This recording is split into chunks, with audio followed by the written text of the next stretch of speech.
Hospital, just north of the plaza there. Attended early on St. Paul's Episcopal Church, 40th and Main Street. Dr. Richard Trelease was the rector. Pop Sears was our organist and choir master. I was a voice soprano in this choir. When my voice changed, I became an acolyte, though we call them servers. And I was active in the youth group. Hey, I was president of it my senior year. Graduated from Southwest High School, 65th and Wornall Street, class of 59. Yeah, I'm from Kansas City, Missouri.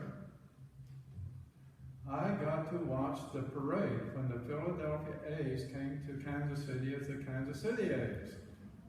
And I rooted for them through many dismal seasons till Charlie Finley, to our dismay, took him off to Oakland. And I became an ardent family of the Royals, and still am. I really enjoyed watching that game Friday night when they shut out Bumgarner and the Giants. Not so joyful with the last series. We got swept by Texas. So yeah, I'm from Kansas City. And I think Kansas City, Missouri, not Kansas. Kansas City, Kansas, Sunflower State. Kansas City, Missouri, the Show Me State. And I think this is why I have a special affinity with what the reading, the gospel was today, with Thomas. Show me, doubting Thomas. Unless I see the mark of the nails in his hands, and put my finger in the mark of the nails and my hand in his side, I will not believe. You got to show me. We're going to talk Christology. Merriam-Webster defines Christology as theological interpretation of the person and work of Christ. Pretty simple. But man, that's been the source of so much consternation and conflict. Lives lost, martyrs raised, heresies declared, schisms galore, wars fought, all over something Jesus never clearly stated, but what people decided. Who Jesus was, who he was, and is in relation to God and in relation to us. As each group or sect came to their own conclusions, their own real facts, each accusing the other of their sinful, alternate fake facts. So what do I think? What are my Christological views? Hey, I'm from Missouri. You got to show me, man. I don't know. Somebody needs to show me. Meanwhile, gotta confess, they just keep on changing. Thomas changed his in a hurry, according to John anyway. Or rather, the disciple of John, said to have been the one who actually penned our fourth gospel, according to my New Oxford Annotated Bible, so that readers might come to believe that Jesus is the Messiah, the Son of God, and have life in his name. Funny, none of the other evangelists mentioned this incident. Fact or spin? There goes my show me again. From Missouri. John's Gospel, all of it, is so different from the Synoptics. My Oxford Annotated again points out that rather than a collection of sayings, John's discourses include questions, interruptions, objections from the listeners, and responses. There's argumentative debate back and forth designed to evoke faith. It was written during this time of heightened antagonism between church and synagogue in order to appeal to and change minds of traditionalist thinking. Only in John do we find Jesus defined as the original Logos, that which began everything, and presenting from there a Christology compatible with traditional Greek philosophies, as with that magnificent, soaring prologue with Jesus as the true light, the Word, the Logos, that became flesh and lived among us. Only in John does Jesus self-identify with those famous I am statements. The bread, the light of the world, the before Abraham was, the door, the good shepherd, the resurrection and the life, the way, the truth, the true vine. Rather in marked contrast to the other evangelists, the synoptics,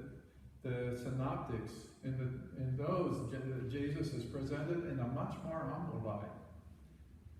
He's one who allows his followers to discover on their own his holy personage, who and what he might be and represent.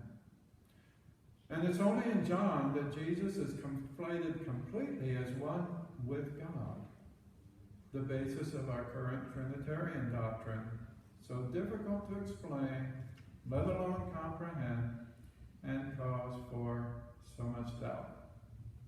And I have to confess, as a doubting Thomas myself, always have been, always questioning, always concerned about the depth of my faith, I often pray, please God, I want to believe. When will you come and show me? Yep, from Zurich. Fortunately, I've got plenty of company. From the very beginning of Christianity, from its earliest days, there were Docetus. This comes from the Greek word dokein, to sing. They believed Christ's body was not human, and so his sufferings were only apparent. They weren't real sufferings. Opposite to that were the Arianists. Arianism denied the divinity of Christ. They believed Jesus was Son of God, but because he was created by the Father, he was never, nor could he be, co-eternal with, nor consubstantial with him. Then there were the Nestorians, who thought there were two separate personages incorporated within Jesus. One was human, one was divine. There are Nestorian congregations in existence still today. Manichaeism was really weird. They had a system of two opposing gods. There was the stern God, the creator of the Old Testament, versus the kind God and Father of Jesus of the New Testament. Monophysites, like us, viewed Christ as a single, inseparable nature, both divine and human, but unlike us, possessed only the appearance of a human body. Well, eventually, but not until the year 325, did the Council of Nicaea decide all this for us. They developed and agreed upon the Nicene Creed against all those doubting heresies. And the creed we use today, and which included our current Trinitarian concept. The political winners. I confess, I hedge on some of the phrases when I repeat it. Come from Zurich. And later philosophers and theologians provide company also, like Adolf von Harnack. He doubted the miracles and believed the resurrection to be a spiritual rather than a bodily event, as did many people who came after him. Others of note include the Lutheran theologian Friedrich Schleiermacher, called the father of modern theology by some. For him, Jesus was simply a supremely God-conscious, enlightened human. The philosopher Hegel and the Unitarians viewed the doctrine of Trinity as a form of dualism. Hey, our own retired Episcopal Bishop John Shelby Spong, well, he was controversial in his time too. He saw the resurrection as a metaphor expressive of God's love with his Jesus, not necessarily humanity's only Savior. Interestingly, there exists an apocryphal gospel ascribed to our ever-doubting Thomas, same guy, in which he shares a set of secret sayings presenting a Gnostic view of a not fully incarnate Jesus. And there are many scholars, many who believe that one purpose of John's gospel was to counter this view presented in Thomas's gospel and bring his doubts to an acceptable theological resolution. We Missouri Showmies can also find company from other evangelists. In Matthew, when the 11 went to Galilee, to the place where the women had told him to go to see Jesus, when they saw him, they worshipped him, but some doubted. In Luke, when Jesus appeared, they thought they were seeing a ghost, and he said to them, "Why do doubts arise in your heart?" The earliest versions of Mark didn't address resurrection appearances at all. The endings that do were added later, and thought by many to be from a different hand. They differ markedly in style. And then there's more of this Thomas guy. Non-canonical acts of Thomas, where the genre is completely reversed. In it, Thomas became the witness, in this case to the Assumption of the Virgin. He went to tell the others. They didn't believe him till he took them to her tomb and they saw her girdle left behind. Opposite scenario. To add to our confusion, scholars tell us the frequently used Son of Man was long used in the Old Testament to simply mean a man. And the term Messiah, for a coming Savior, was never thought at those times to be referring to God, his very self. And that Son of God simply referred to anyone having great knowledge of God, but not necessarily any special divinity. In fact, they tell us the very notion of Jesus as God's very self, as the concept of Holy Trinity, did not appear until the naming of the Christian movement as Christianity. And we can still add to our confusion. Don't John's letters describe us all then as children of God? Beloved, we are God's children, and that we too partake of God. What we will be has not yet been revealed. When he is revealed, we will be like him. Little children, you are from God.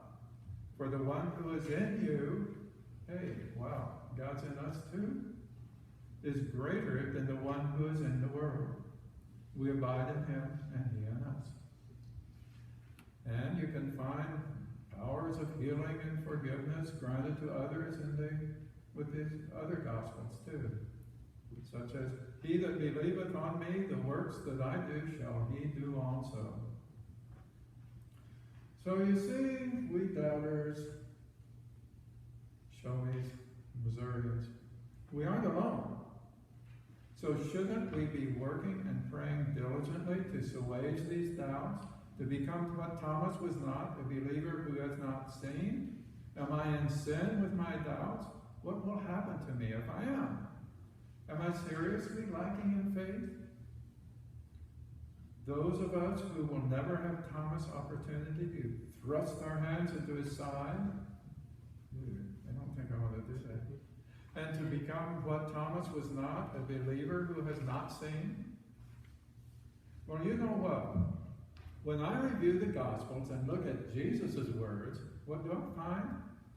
I find that Jesus just didn't seem to care. Instead of preaching about what to think or believe about him, he busies himself showing and telling us by example and word we ought to do. Actions. And it seems to have mostly to do with relationships with one another. Religion be darned. Luke, think Luke. When John tattled on the one casting out demons in your name, Jesus didn't rebuke him or anyone. He simply said, do not stop him. for whoever is not against you is for you. We're given example after example of Jesus doing and showing us how to do all we're commanded to do. That worship the Lord and serve Him only involves doing good deeds, loving our enemies, to give to the needy, to pray, to forgive, to be humble, to serve everyone, to feed, clothe, visit, and invite the poor and needy, to forgive and to love. It's what we find summed up in that great commandment. The Lord is one. You shall love the Lord your God with all your heart, with all your soul, and with all your strength. And you shall love your neighbor as yourself. So here's my message to me and to you. When over-intellectualization and doubt set in, when worry and fret or argument over doctrine and belief manifest, when contentious argument is raised and egos take over, the point to remember, Jesus, Son of God, prophet partaking of God, whatever your Christological view might be, Jesus manifested and exemplified God's power in terms of action and doing out of love of all God's creation. In other words, praxis, prayer inexorably entwined with doing. In Prophet Micah's words, what does the Lord require of you? To act justly and to love mercy and to walk humbly with your God. So the best answer to all that other theological, Christological, hermeneutical stuff we tend to obsess over, in the words of one of my favorite professors at Church Divinity School of the Pacific, Rebecca Lyman, her patient and final answer to our many doubts and questions constantly thrown her way, it's a mystery. In other words, while in this world, it's what we do that counts. Thank you.